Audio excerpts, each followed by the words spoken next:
السلام عليكم ورحمة الله. مبروك للمنتخب المغربي تحقيق أول انتصار في تصفيات كأس العالم لسنة 2026. وجاء هذا الانتصار بعد الفوز على منتخب تنزانيا بنتيجة 2-0.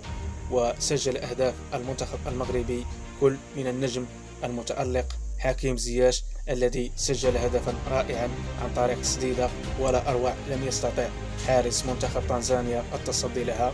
أما الهدف الثاني فجاء عن طريق هجمة منظمة ومرتدة سجل منها مدافع منتخب تنزانيا هدف ضد مرماه، رغم أن المنتخب المغربي ضيع في بداية المباراة ركلة جزاء عن طريق اللاعب أشرف حكيمي، لكن رغم ذلك المنتخب المغربي يحقق الأهم وهو الانتصار الذي يبقيه في صدارة المجموعة.